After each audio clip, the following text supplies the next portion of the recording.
E aí, galera do sétimo ano, espero que vocês estejam bem, tá certo? Espero que vocês possam estar aí se cuidando, né?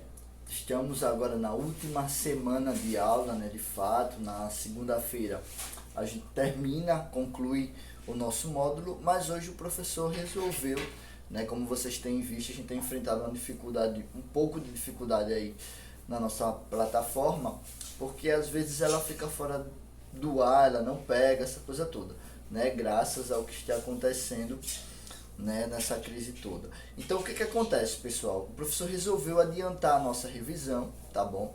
Eu vou passar a revisão hoje para vocês, vou dar os caminhos para que vocês possam responder a revisão. É por isso que vocês estão vendo aqui no quadro, ó, a revisão completa, as 10 questões. Sem contar também que eu vou colocar essa fotozinha no nosso grupo de WhatsApp, tá bom? Então fiquem ligados, tá bom? O professor vai postar o vídeo lá na plataforma para que vocês possam assistir, tá certo? A nossa aulinha de hoje. Galera, então como o professor já falou para vocês, a nossa revisão de história, né, da nossa provinha, que vai justamente da página 44 à nossa página 50 aí do módulo. Né, apenas 6 páginas para que vocês possam estar estudando para a prova, né, falando um pouco sobre esse processo de colonização inglesa, né, naquilo que viria a ser lá no futuro os Estados Unidos da América, né, até então conhecido como América do Norte, né, naquele processo inicial de exploração, né, aí a Inglaterra vai justamente se destacar, né, porque vai ser o país responsável pela colonização, né, dos Estados Unidos. Então vamos lá. Então, galera, são perguntas muito fáceis, né, de tudo aquilo que a gente já viu em sala, tá bom? Nas nossas aulas, tanto nos nossos vídeos como também na nossa aula ao vivo, né? Então fiquem por dentro, é muito fácil de responder a nossa revisão. Então, primeira questão, ó, qual o nome da rainha da Inglaterra, né, que contribuiu para o maior período de prosperidade do país, né, galera? Tá lá no nosso módulo, né? Primeiro, né, aí o professor já dá uma dica, né? Ela foi uma das maiores rainhas, não só da Inglaterra, mas que o mundo conheceu, né? Então, ó, a segunda questão, lembrando que na segunda-feira eu respondo com vocês, tá certo? Eu tô só explicando as questões para que vocês possam ter uma ideia, né, de como elaborar justamente a resposta. Segunda questão, ó, qual rei substituiu a Elizabeth após a sua morte em 1603? É bom lembrar para vocês que a Elizabeth, ela não deixou um herdeiro direto, né, para o trono, ela não tinha um filho, né, ela não tinha um irmão. Então aí veio esse cara, né, de uma outra dinastia, né, lembrando que Elizabeth I segue a dinastia Tudor, né, graças ao seu pai Henrique VIII, né, e aí vem o seu primo, né, que é justamente esse rei que vai assumir da dinastia Stuart, né, e aí ele vai ser o cara responsável, né, que vai criar justamente, ó, a nossa terceira questão, quais companhias foram responsáveis pelo processo de colonização das terras dos Estados Unidos, né? Então aí vão se criar duas companhias que vai dividir de fato essas colônias norte-americanas, né, no que a gente compreende como colônias do norte e do sul, né? E aí a do centro vai ficar meio dividida,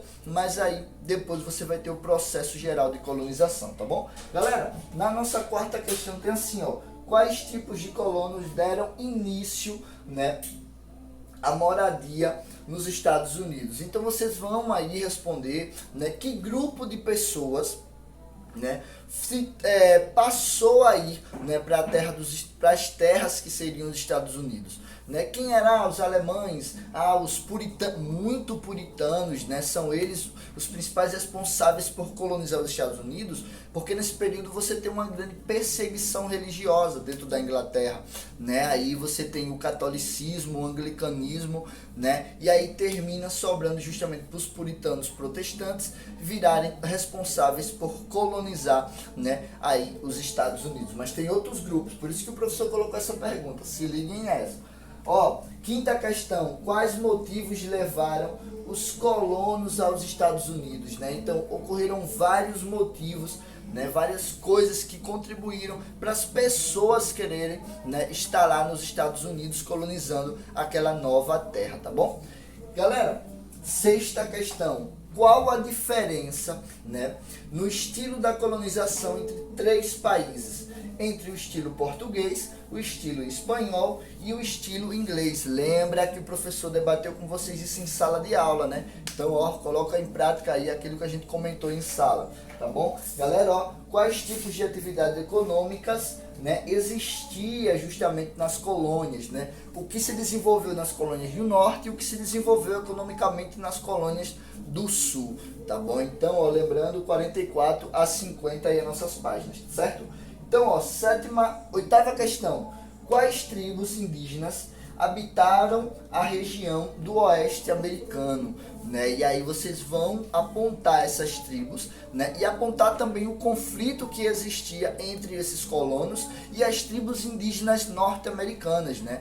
Assim como no Brasil, que Portugal dizimou uma boa parte da nossa população indígena, isso também aconteceu nos Estados Unidos, né? Uma boa parte da população indígena norte-americana também foi dizimada aí, tá bom? Galera, nona questão, né? Quais colônias eram mais tolerantes aos conflitos religiosos, né? Então, assim, teve colônias que não se importou com essa questão do conflito religioso e adotou, de fato, todo mundo, né? E aí vocês irão colocar essas colônias. E a última questão, para a gente encerrar a revisão, galera, é justamente uma questão fácil, né? Um significado, né? O que é o liberalismo econômico, que foi algo que contribuiu diretamente, né, aí nesse processo de colonização dos Estados Unidos, quando a Inglaterra passou a colonizar os Estados Unidos, tá bom? Então, galera do 7º ano, na segunda-feira eu respondo essa revisão com vocês, a gente termina o nosso módulo e vocês se preparam exclusivamente para estudar para a prova, tá bom? Então, galerinha, fui, até mais e aquele abraço do professor de História.